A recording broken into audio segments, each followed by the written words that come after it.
Hey friends, it's Nimious. I'm going to go over the Tempest Trials details and everything else coming to the game in the next little while. But first, I want to let you guys know, this Sunday I'm summoning for the Winter's Envoy banner around 7:30 Eastern Time. So I hope you guys show up for that. It's going to be a lot of fun. Short plug, I know, but let's talk about the important things now. First of all, new Tempest Trial information is out. It's named Gift of Peace, and it's coming out on December 26th, and it runs all the way to January 9th. Right away, some information about the rewards is that we're getting Mass Marv as the reward hero. We're still getting 42 orbs. We're still getting 3 secret seals. Unfortunately, we don't know which secret seals they are. But what is new is that blessings are available. It seems to be at least one blessing available at 25,000. There might be more. We don't know for sure, but we'll see. It's right away though. It's pretty interesting. Oh, and of course, secret coins are available for those who are desperately in need of those. Anyways, this is honestly going to be a very interesting and competitive Tempest Trial, and for those who don't know why, it's because all the bonus heroes are armor heroes, the real bonus heroes anyways at 40%, and for those who don't understand why it's going to make it competitive, well, for Tempest Trials, if you want to get the highest ranks, if you want to rank in top 5,000 for example, and top 1,000, you have to use auto battles. There's no way, well you can do it, but it's more plausible for you to auto battle through these things. And with armor heroes, given their strong overall BST and there are no real weaknesses, it's actually much more easy for them to auto battle through the higher difficulties, like Lunatic and Lunatic 7 battles. And as we know, the higher difficulties you do in Tempest Trials, the more points you get. And given the amount of runs you need to do to make top 1,000 5,000, auto battle is crucial, which, you know, it's now so much easier to do because you have Chrom, Robin, Tharja, and Lissa all having these amazing BSTs and no real weaknesses. Not to mention, if you run them in armor emblem formations of like triple quad ward armor, they take virtually no damage because Tempest Trial heroes also get a bonus on top of their stats for being the bonus heroes. So from what I can imagine, now people are going to do auto battles for the hardest difficulty of Tempest Trials and get the maximum amount of points each and every time, which then leads to one of the most competitive and preposterous Tempest Trials we've seen to date. In other words, if you want to do well here, you have to do Winter's Envoy banner, which is why I'm going to be summoning on it, and I'm going to try and get as many of these heroes as I can to try and max out on Tempest Trials rewards. Of course, we can't talk about current bonus allies without talking about the new banner that came out for Tempest Trials, which unfortunately is one of those funny Tempest Trial banners which, even though it's called Tempest Trials banners, it doesn't have the best heroes you can get for the Tempest Trial. At only 20%, we have Lucina, Noe, and Frederick available. Unfortunately, none of these heroes are particularly good anymore. I mean, they're good, but good enough to pull for? I don't think so. For Noe, you can get her as a 4-star, and if you really care about making Noe, get her as a 4-star so you can control which IVs you get, and then use your feathers to promote her to 5-star. That is a lot more meaningful. Lucina is pretty good, and she is a 5-star exclusive hero, but should you bother going for her when Mass Marv is free right now? Given, I know, Mass Marv has neutral stats, but still, you can have up to 6 Mass Marvs available now for free if you were playing the game since its release, with all Tempest Trials in mind. I'll show you guys my Mass Marv in a moment too. But yeah, Mass Marv is very good and incredibly comparable given they're basically the same hero except lacking skills. And finally, Frederick. Frederick is not actually very useful. I wouldn't get him unless you really like him, and that's all I have to say on him. Anyways, for Mass Marv, there's another interesting aspect here. I think it's pretty clear eyes is signaling to us that there's going to be more Mass Marvs in the future.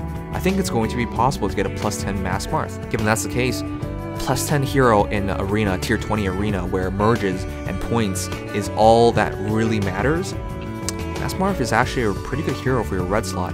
In my case, when I run Nino for my green slot, Azura for my blue slot, and Mass Marv now being able to go up to plus 5, I think that's a pretty solid team, because that brings in tons of points. Now, of course, I'm not saying you should use Mass Marv. Mass Marv is not the ideal red hero, but if you are worried about getting enough points to stay in tier 20, Mass Marv is definitely a great candidate. She's not a bad hero at all, she's actually pretty good. And of course, with merges and points being so valuable, her being likely to be free in the future as well, that's a lot of merges and a lot of points that you can get. In my case, it makes perfect sense. Just to conclude Tempest Trials information, I'm just going to tell you guys, the final boss is Robin. This is what the final boss map is going to look like, and the dialogue is a bit funny, and it's going to be interesting Tempest Trials, and I hope we all have a great run.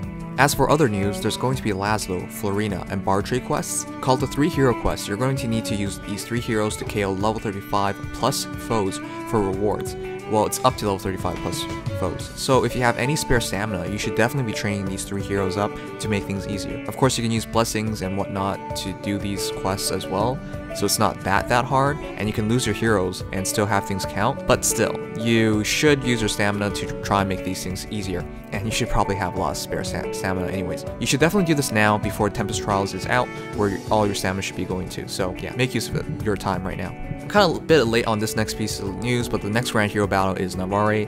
This is a rerun and will involve quests for defeating Navarre, like using an all-infantry team, so no Horse Emblem, no Fire Emblem, and so on, as well as using Navarre to defeat Navarre, so you have spare stamina, use it to train Navarre as well. Anyways, Navarre should be pretty easy. From what I remember, it was not a tough Grand Hero battle, so you guys should be fine. The hardest part is just starting the battle, and I think you guys can figure that out pretty easily. There's also going to be a new Bounty Hero battle in Lucius. Honestly, I can't imagine how this will be. I don't think it was going to be difficult, but yeah, this is a thing. The one thing I have to base this off of is Maria being in the Bounty Hero battle with Minerva, and she was pretty easy to deal with, so I think we'll be fine here. And the final thing I want to talk about is the Legendary Heroes banner.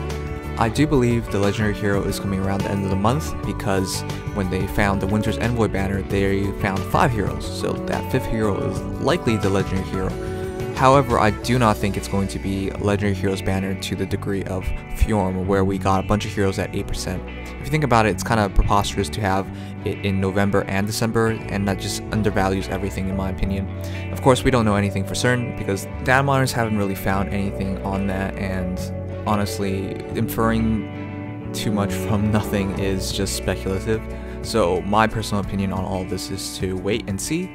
So don't get your hopes up, guys. I wouldn't personally, and I still am saying there's going to be a New Year's banner, because New Year's is such a giant holiday in Japan, and with everything coming up, that's a lot of content. I'm not sure if Fire Emblem Heroes is really going to do that. And keep in mind, in February we have the anniversary of the game.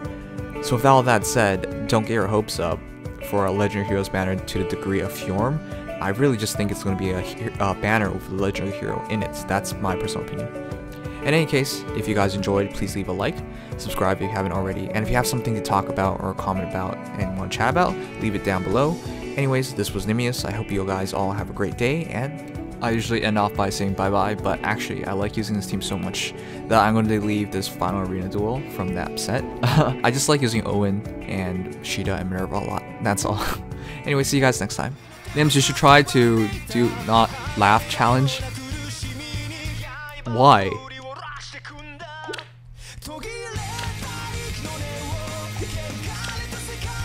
Have you guys seen the not laughing videos, like laugh and you lose videos on YouTube? They're working on like this human nature thing where if you tell yourself not to do something, you'll do it. But then it doesn't work.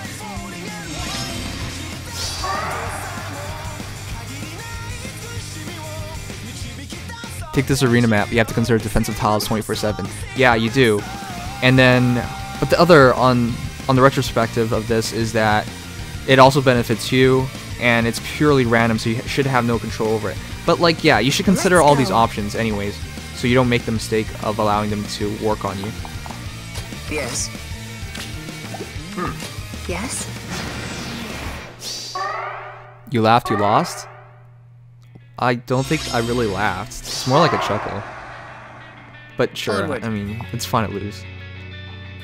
Certainly. Wait, Shida can kill Roy? At 46 attack, I figured it wasn't going to be possible. We do have 2 extra attack from Minerva, so that was barely a win. Alright, so I see it. Yes.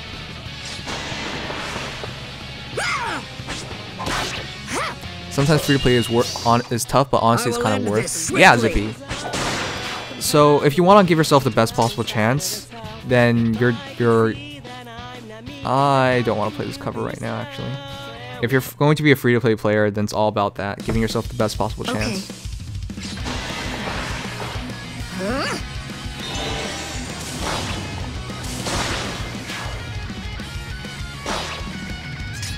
Let's go.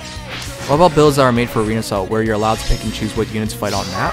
Yeah, that's fine. That's different. Orders. But I still don't like thinking like that, because you acknowledge that it probably wouldn't work out for you, and then you still do it because What next? I don't know why. I guess there's a lot of reasons to do those things in that case, but still.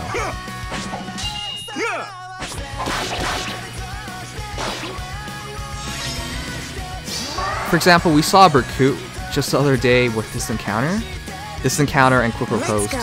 Sure, it works. It definitely works, but it's not ideal. I mean, I'm not gonna say take off Distant Counter, put something else on. That would be too ridiculous. Like, you've already committed to it. You know, stick with it. But at the same time, it's hard not to criticize them for that decision. At least, well, not really criticize, but question. I mean, at the bare minimum, you should question why people do things.